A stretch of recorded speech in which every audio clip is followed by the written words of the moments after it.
Well, hello everyone. This is Retro Rewind Video Store Simulator. So this is, I started playing this game over the weekend, which was about 5 days ago, and I've been playing it off and on. And I'm about 30 hours in on game time. I think I've kind of seen most of what the game has to offer here, so I figured, hey, let's go ahead and review it now after 30 hours. But while we're here, we're going to take a quick look at the settings if you're curious. You can also watch my first video on this if you want to, which I encourage you to take a look at if you just want to see what the initial first impressions are. I do think the general options that we have here in the game are pretty good, pretty adequate for the type of game this is. We do get control rebinds here. I do think it's a little awkward to have the cell object key on the K by default, but no, that can always be changed. I do like we have these photosensitivity mode and motion sensitive modes. This interesting adult film thing, I don't feel like that's really necessary because I never saw anything that would be considered like 18 plus that I've seen in the game so far. So, but I guess if for some reason you don't like the idea of adult films existing, I guess you can click that title. You can change the currencies. There's options here. You can do dollars, euros, pounds, yen. Not quite sure what that one is, but there's a few options for that. Video options. Got a pretty decent assortment of video options here. This is not. I don't think this is a really graphically demanding game, so I think most people with systems should be able to run this pretty well. I just noticed my effects are not maxed out. I'll put down on epic as well with the bloom. Bloom's not maxed out. Anti-aliasing options, so you got TSA, MSA, AA, 2X, 1X, no AA, which I don't know why you would ever do that, and FXAA. I just leave it on the TSAA. It works well enough here. Filtering, textures, and all the other stuff here. I think the game looks kind of alright for what it is. I'll get into that when I start. Audio options, pretty basic. There's an interesting option for phonophobia here, which is affects the sound of explosions. There's not really that many instances of explosions I've seen in the game. There's some fireworks, I think, in the first season you can hear, but you have to kind of go outside to see them. But you can kind of hear them in the background, but they're not that loud to begin with. So, but if you're sensitive to that kind of thing, there's an option for that. So I guess it's better to have the option than not, I suppose. So anyway, let's go back to the menu here, and let's just show you what I have been doing since then. So let's start with the Gimme Money video store. I changed the name slightly here, but I'm at max level here, and I have been just making bank all over the place here. I pretty much filled out the store. It's still a little bare in here, a little empty, but it's just, I don't know what else to put here, so that's just kind of the way it is. I have a robot companion that's pretty cool. It's a Johnny 5 robot from the Short Circuit films. If you've never seen those, the first one's pretty good. The second one's kind of weird, but they were very interesting films. It's almost like a robotic version of E.T. in a way, now that I think about it. But yeah, this is what I've got. I've kind of tried to organize things as best I could here, and I have employees now. So I have who's this? This is Nathan. He's usually my cashier dude. He's pretty good at the cashier. He's pretty fast at it. The other guy here is Charles. He's pretty much only does returns. That's the only reason I have him. So, but yeah, having the additional help of employees really does make things a lot easier, because Nathan does the cash register, he does the returns, I do everything else in the store, which I guess is what a store manager would do. So I guess in that sense the simulation does a good job of that. So take a look at the back room here. What I have, there's not a whole lot of change back here. I did unlock the VCR rentals, tape repair, which I have something to say about that later. Yeah, the VCR rental is kind of fine. You could still, people call up doing reserve their movies, like whatever here, but The visuals here, I think the visuals are pretty adequate for a type of game this is. You know, anytime I'm judging the visuals in a video game, I like to think of it in terms of the overall presentation. Like the art style, how things are put together, you know, the layout, the details, and the general feel of the presentation. I don't want to focus strictly on graphics because, you know, that can vary depending on the type of game. Like for this type of game, I think these graphics look pretty good. You know, the actual NPCs, they're pretty basic looking. They're a little goofy looking, but you know, they're fine, and their animations are okay. I mean, there's not a lot to them, so they kind of remind me of Sims from the Sims game a little bit. There's pretty basic, but other than that, you know, the details are all pretty good. I like how we got all these little 80s and 90s movie references to everything. Like Top Sip is like a Top Gun reference, and Turbo Cop, you know, RoboCop reference here, and especially a lot of the new release movies are going to be like direct rip-offs from or homages, I want to say, to actual films. Like this one's supposed to be the Mask, but it's like The Hat, and this I think is the Static Haunting. I guess is supposed to be like Poltergeist, but you know, if you're familiar with the movies from the time period, you'll probably recognize most of this stuff. Like it's supposed to be like Casper there, but it's all fun, like tongue-in-cheek stuff, and I kind of enjoy it, you know. You know what, I'm just not gonna answer your phone here, so. But anyway, you know, that's the presentation here. Like, so audio-wise, you have this kind of looping background music for most of the game, and it's okay. It just kind of fades into the background a little bit here, but there are periods where the music just kind of stops and just doesn't, and it's just this weird eerie silence for a little bit. So I don't know whether that's supposed to be intentional or not. It's just kind of weird. One little graphical thing I just noticed, if you can see it right now, there is this dust particle effect around the lights, but the thing is, it actually clips through the geometry of the level, so you can see it through the walls and everything, which pretty sure that's not intentional. So there is one slight graphical bug that, you know, maybe the developer someday will finally notice and try to correct, but you know, it's not a big deal here. Oh, by the way, I have my arcade set up back here. I was originally going to put the adult movies back here, but it became too much of a hassle to have them back here and just run back here every time somebody wanted to see an adult movie, so I put the arcade back here instead. That was just easier, and the adult movies are over here now. So I tried to lay things out in a way that's a little easy for me to run to and grab when people ask for stuff, so. And of course I got all the candy and the merchandise here. I do like how there's like a variety of stuff we can now sell in the store. We have soda, we have gumballs, you can actually pre-package the cotton candy and popcorn if people want to buy days old cotton candy and popcorn for some reason. You have that as an option. They did get the clearance bin. That's what this is here, which is really helpful when you want to start selling off all these old new release movies, because you're going to end up with a pile of these things after a while and you just want to make extra money to get rid of them. There's a couple shelves of merchandise I got.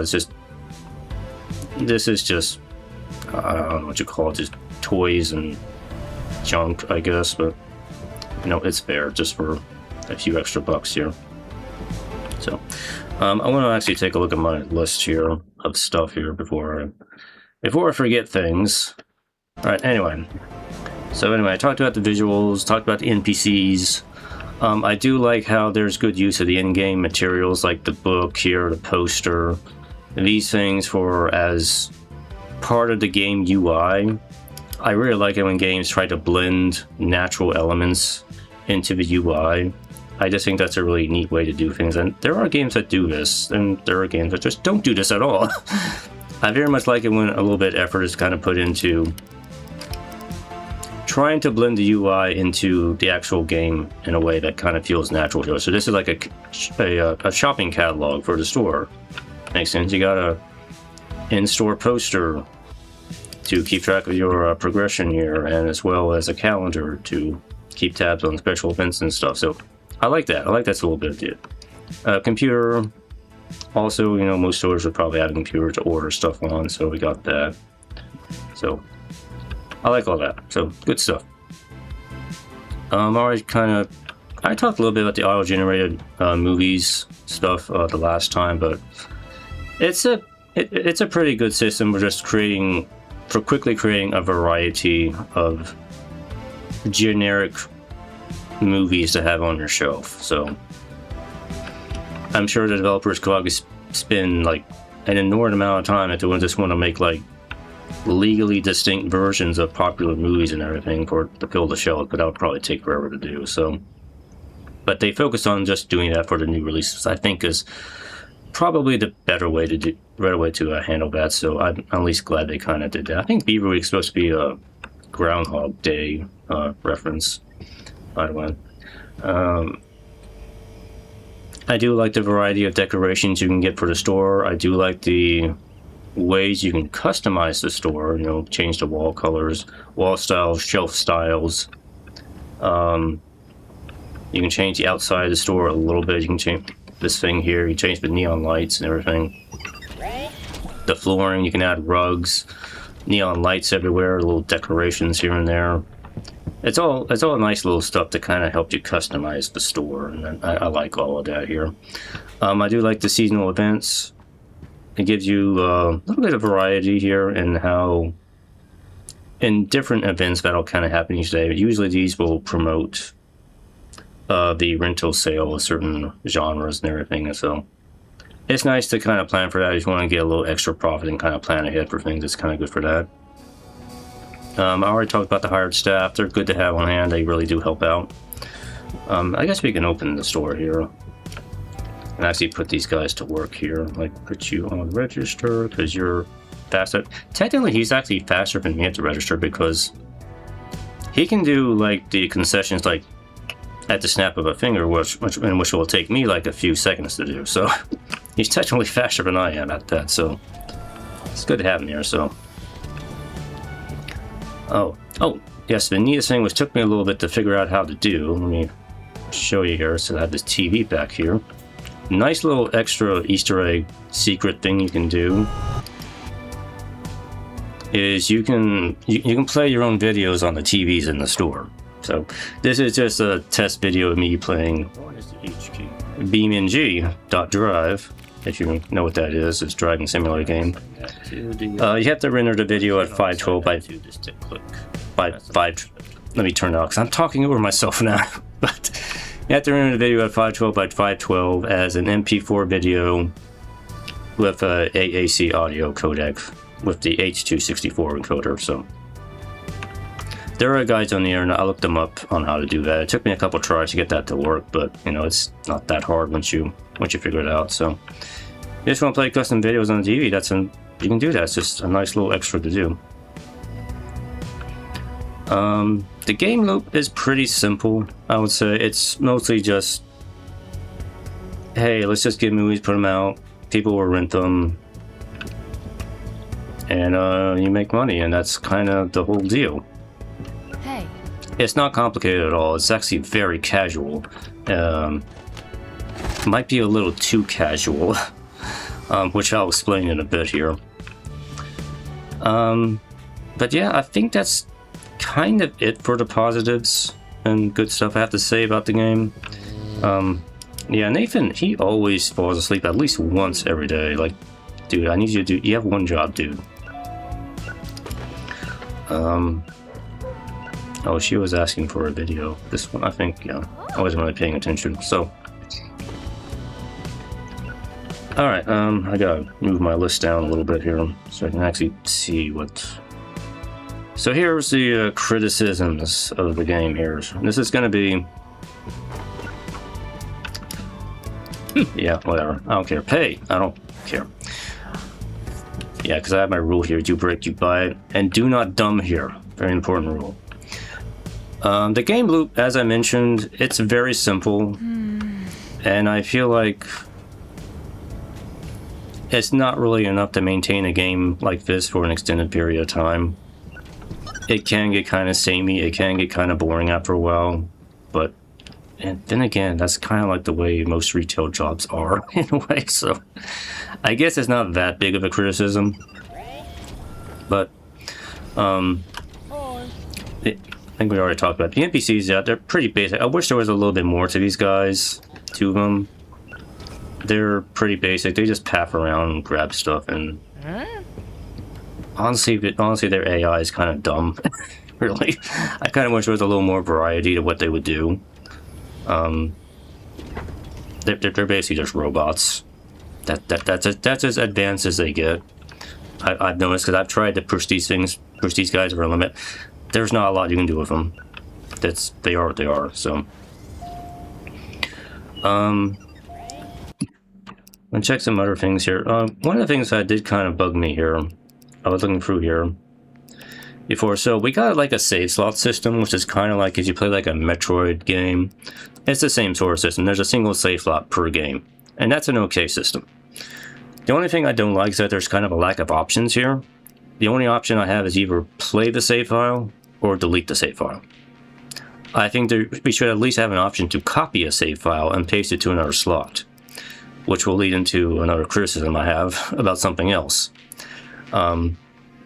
This year, the do nothing save file, which I want to get into here. Let's load that one up. So this is where some of my more major concerns with the game come into play here.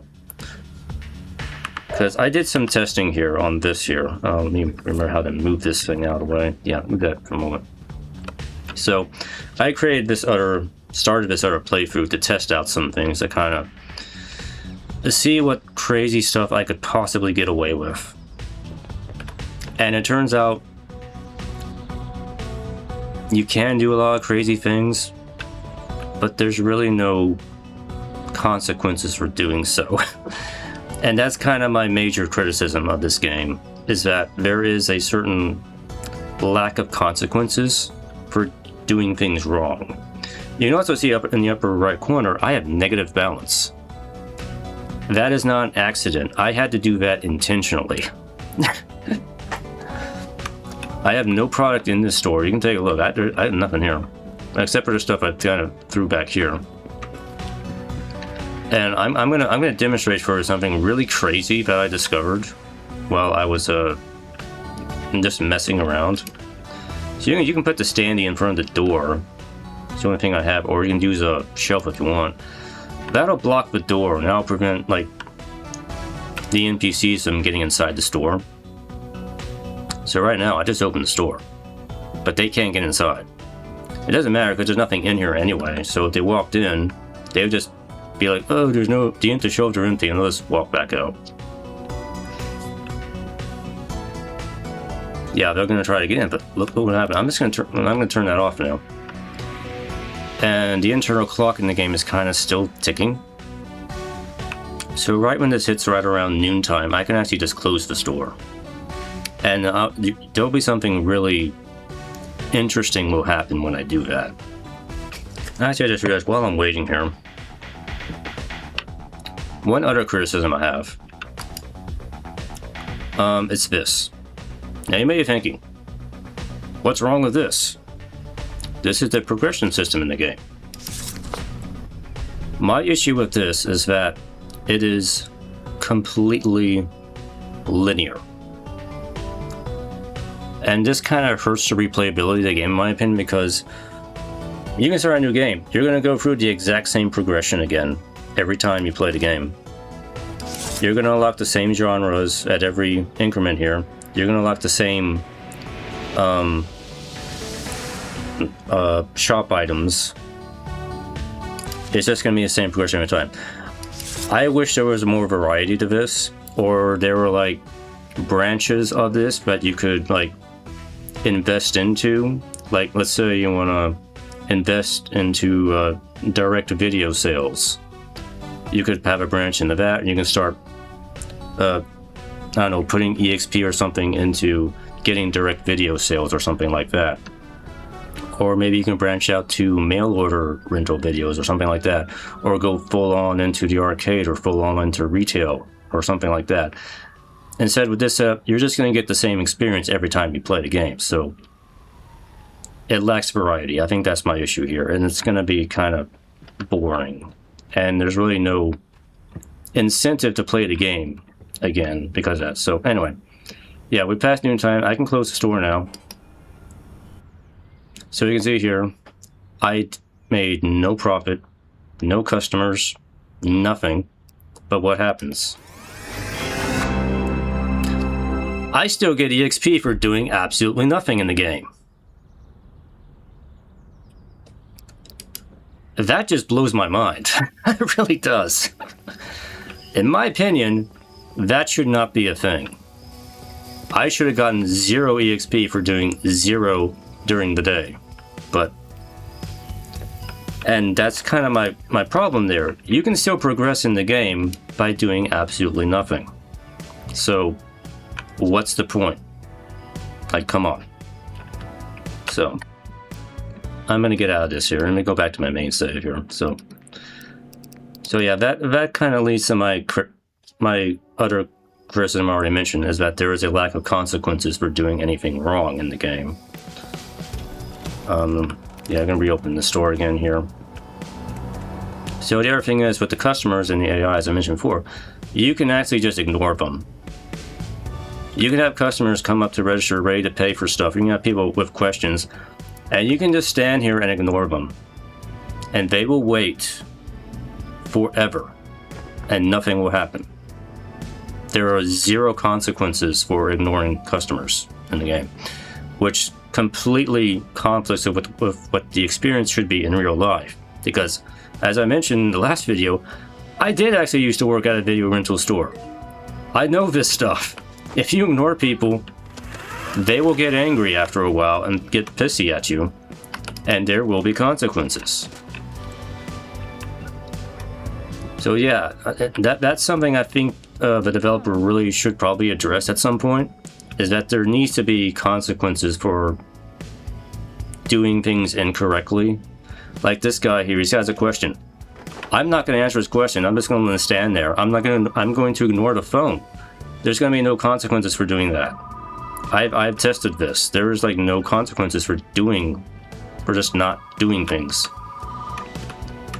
And I feel like there needs to be consequences, because that will provide at least a little bit of challenge to the gameplay. Like, hey, I'm gonna do something really terrible here with this customer here. I'm gonna show you, and there's gonna be no consequences. I just opened the register, and I'm leaving. I'm leaving with the open register. Try doing that at any other retail store where you work at, and you will find yourself out of a job very, very quickly. I just left the register open in the store, and there's going to be no consequences for me doing that. Like I said, the NPCs are going to start forming a queue here, and they're just going to wait forever on me. So, yeah. So if the dev is watching this, what I suggest to address the situation, there needs to be a timer mechanic, some kind of hidden timer, so that if customers are waiting here without being, served within a certain amount of time, they should get angry and either maybe start yelling or something, or they'll just leave. There should be something like that should happen, instead of them just waiting here forever like programmed robots. So I feel like that's kind of my biggest criticism, and I feel like once I realized there were no real consequences for anything, it kind of kills my desire to keep playing, because there's no challenge here anymore. like the challenge is a complete illusion in this game. So, and I hate to be kind of hard on the game about that, but I do think that is something that needs to be addressed. It feels like there's a missing part of the game that just isn't here, and it just kind of bugs me a little bit here. So yeah, if the dev watches, please try to address this somehow. That there needs to be some consequences for like doing things incorrectly in the game, and there just isn't right now. So, but that's not me saying the game is bad or anything. I think what's here is pretty good. It just needs some more. It needs more depth, I would say, and I think without having any sort of adversity or anything here, the game just kind of lacks depth, I would say. So like Nathan, I'll just let him sleep. He's not doing anything here. So, oh yeah, speaking of the music just stopped playing for whatever reason here. But so anyway, that's my kind of overview of Retro Rewind. It's all right. You know, I paid $20 for it. It's $19.99 on Steam. I guess if you're interested, you can try the demo out. Maybe get it on sale. You can probably blast through this in a weekend and get your experience of the game that way. But as it is, I think the game needs more to it. I did read that there are going to be video game rentals at some point that are going to be added to this, which, you know, I'll check out when it happens. But like I said, I think the bigger issue is that there needs to be more depth to the gameplay, some more complexity or something here. And one last thing I do want to talk about here before I leave. There actually is a cheat menu. I didn't get to look at it yet. What is today? Today is a Monday. I have to look at it tomorrow. But yeah, it's in the back alley where the adult tape dealer is. But you can only access it once you hit max level in your play file. That's okay. I don't think that's too bad of an issue. The issue is that then it will flag your game file to prevent you from getting achievements.